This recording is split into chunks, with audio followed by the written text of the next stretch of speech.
बिस्मिल्लाहिर्रहमानिर्रहीम अस्सलातु वस्सलामु अलैका या रसूल अल्लाह व अला आलिका व अस्हाबिका या हबीब अल्लाह।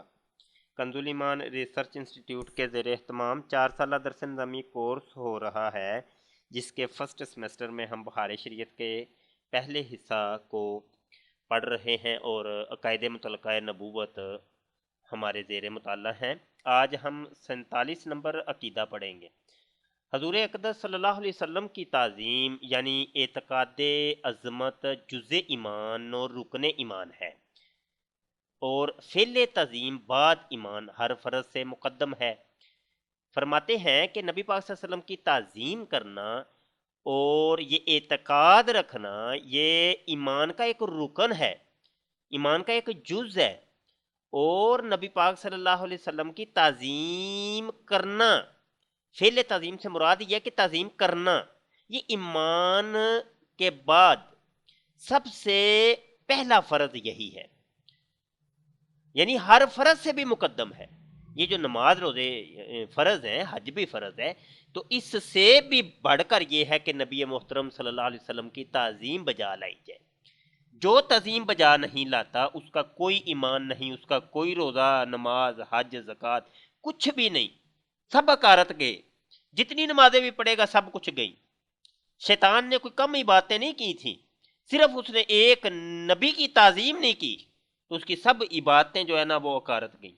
तो जब नबी मोहतरम सल्लल्लाहु अलैहि वसल्लम खुद इमामुल अंबिया हैं, सब अंबिया से अफजल हैं, तो उनकी ताज़ीम तो दर्जा उल्ला जो है ना वो सबसे अफजल है और ज़रूरी है। आगे फरमाते हैं इसकी अहमियत का पता इस हदीस से चलता है कि गज़वा खैबर से वापसी पर मंजिल साहबा पर नबी करीम सल्लल्लाहु अलैहि वसल्लम ने नमाज असर पढ़कर मौला अली कर्रमल्लाहु वजहुल करीम के जानू पर सर मुबारक रख कर आराम फरमाया। मौला अली रजी अल्लाह अन्हु ने नमाज असर ना पढ़ी थी। आंख से देख रहे थे कि वक्त जा रहा है, मगर इस ख्याल से कि जानू सिरकाऊं तो शायद ख्वाब मुबारक में खलल आए, तो जानू ना हटाया यहाँ तक कि आफताब गरूब हो गया। जब चश्मे अकदस खुली, मौला अली ने अपनी नमाज का हाल अर्ज किया। हजूर सल्लल्लाहु अलैहि वसल्लम ने हुक्म दिया, डूबा हुआ आफताब पलट आया। मौला अली रजी अल्लाह अन्हु ने नमाज अदा की, फिर डूब गया, यानी वो सूरज जो ऊपर आया था ना, असर के वक्त पे आ गया था, वो फिर डूब गया।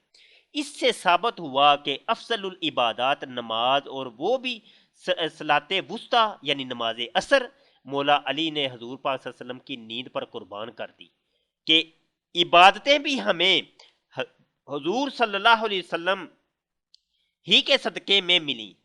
दूसरी हदीस इसकी ताईद में ये है कि गारे सोर में पहले सदीक़ अकबर रज़ी अल्लाह अन्हु गए, अपने कपड़े फाड़ फाड़ कर उसके सुराख बंद कर दिए, एक सुराख बाकी रह गया, उसमें पाँव का अंगूठा रख दिया। फिर हजूर अक़दस सल्लल्लाहु अलैहि वसल्लम को बुलाया, तशरीफ़ ले गए और उनके जानू पर सरे अक़दस रख कर आराम फरमाया। उस गार में एक सांप मुश्ताके ज़ियारत रहता था, उसने अपना सर सदीक़ अकबर के पाँव पर मला। उन्होंने इस ख्याल से कि हजूर सल्लल्लाहु अलैहि वसल्लम की नींद में फ़र्क ना आए, पाँव न हटाया। आखिर उसने पाँव में काट लिया। जब सदीक़ अकबर रज़ी अल्लाह अन्हु के आंसू चेहरा अनवर सल्लल्लाहु अलैहि वसल्लम पर गिरे, चश्मे मुबारक खुली, अर्ज हाल किया। हजूर सल्लल्लाहु अलैहि वसल्लम ने लुआबे दहन लगा दिया, फौरन आराम हो गया। हर साल वो जहर ओद करता, 12 बरस बाद उसी जहर की बदौलत शहादत पाई। साबित हुआ कि जुमला फराइज फरू है, असलुल उसूल बंदगी उस ताजवर की है। साबित हुआ कि जुमला फराइज फरू है, ये तमाम फराइज नमाज हज रोज़ा ज़कात ये सब कुछ फरू हैं, ये तो शाखें हैं। ये नबी पाक सल्लल्लाहु अलैहि वसल्लम की ताज़ीम असलुल असूल है, ये है तमाम असलों की असल नबी पाक सल्लल्लाहु अलैहि वसल्लम की ताज़ीम। ताज़ीम के बाद नमाज पढ़ेगा तो कबूल, हज करेगा तो कबूल, रोज़ा रखेगा तो कबूल, ज़कातें देगा तो कबूल, जो भी फ़राइज़ सर अंजाम देगा तमाम फ़राइज़ कबूल होंगे, लेकिन ताज़ीम मुस्तफ़ा के बाद।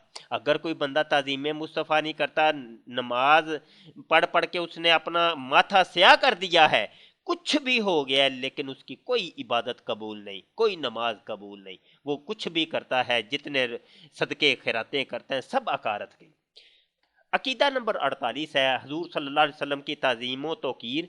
जिस तरह उस वक़्त थी कि हजूर सल्लल्लाहु अलैहि वसल्लम इस आलम में ज़ाहरी निगाहों के सामने तशरीफ़ फरमा थे, अब भी उसी तरह फ़र्ज़ आज़म है कि जब हजूर सल्लल्लाहु अलैहि वसल्लम का जिक्र आए तो बकमाल खशू व खुदू व इनसार बअदब सुने, और नामे पाक सुनते ही दरूद शरीफ पढ़ना वाजिब है। अस्सलातु वस्सलामु अलैका या रसूल अल्लाह, अस्सलातु वस्सलामु अलैका या हबीब अल्लाह, अस्सलातु वस्सलामु अलैका या नबी अल्लाह, अस्सलातु वस्सलामु अलैका या नूर अल्लाह।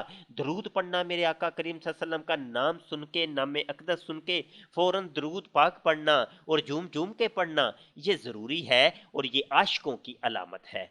तो ये हमारा अकीदा और ये आगे चल रहा है मजीद। और हजूर सल्लल्लाहु अलैहि वसल्लम से मोहब्बत की अलामत ये है कि बकसरत जिक्र करे और दुरूद शरीफ की कसरत करे, और नाम पाक लिखे तो उसके बाद सल्लल्लाहु अलैहि वसल्लम लिखे। बाज़ लोग बराहे इख्तिसार सल्लम या स्वाद लिखते हैं, ये महज नाजायज़ व हराम है।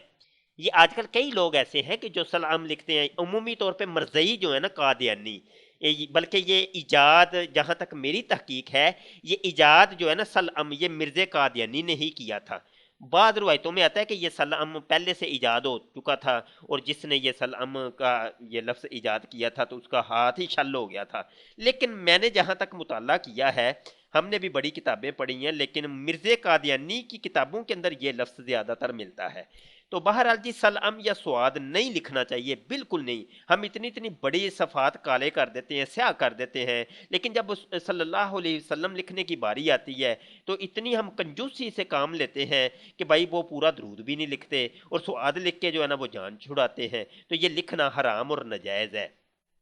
और मोहब्बत की ये भी अलामत है कि आलो असहाब, मुहाजरीन अंसार, जमी मुतअल्लिकीन मुतवस्सिलीन से मोहब्बत रखे, और हजूर सल्लल्लाहु अलैहि वसल्लम के दुश्मनों से अदावत रखे, अगरचे वो अपना बाप या बेटा, भाई या कुंबा का क्यों ना हो। और जो ऐसा ना करे वो इस दावा में झूठा है। क्या तुमको नहीं मालूम कि सहाबा कराम ने हजूर सल्लल्लाहु अलैहि वसल्लम की मोहब्बत में अपने सब अजीजों, करीबों, बाप, भाइयों और वतन को छोड़ा।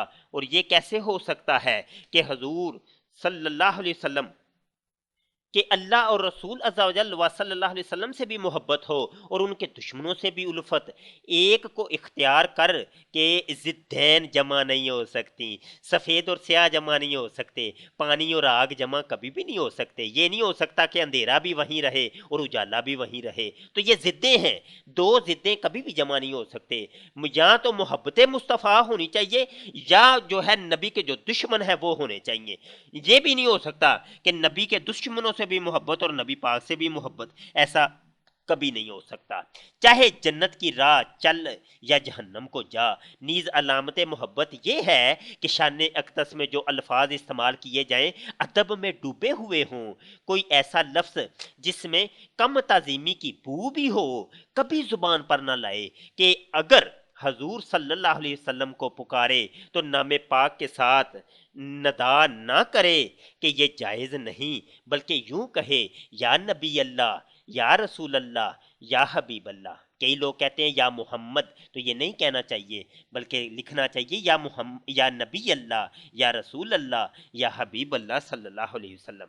अगर मदीना तैयबा की हाज़री नसीब हो तो रोज़ा शरीफ के सामने 4 हाथ के फासले से दस्त बस्ता जैसे नमाज में खड़े होते हैं वैसा खड़ा होकर सर झुकाए हुए सलातो व सलाम अर्ज करे, बहुत करीब ना जाए, ना इधर उधर देखे, और खबरदार खबरदार आवाज कभी बुलंद ना करना कि उम्र भर का सारा किया दरा अकारत जाए। और मोहब्बत की ये निशानी भी है कि हजूर सल्लल्लाहु अलैहि वसल्लम के अकवालो अफालो अहवाल लोगों से दरियाफ्त करे और उनकी पैरवी करे। सुबहान अल्लाह, कितना प्यारा अकीदा, रूह को जुमा देने वाला अकीदा।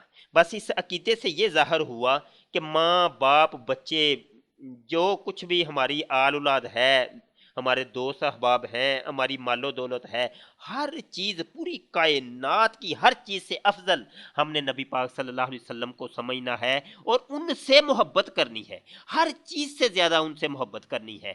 اگر نہیں کریں گے تو ہمارا ایمان کامل نہیں ہو سکتا، اور یہ ہماری عبادتیں جو ہے نا پھر اکارت ہی جائیں گی۔ اگر تھوڑا سا بھی نقص آ گیا نا محبت رسول صلی اللہ علیہ وسلم میں، تو یہ عبادتیں پھر قبول نہیں ہوں گی۔ عقیدہ 49 ہے جی، حضور صلی اللہ علیہ وسلم کے کسی قول و فعل و عمل و حالت کو جو بن نظر حقارت دیکھے کافر ہے۔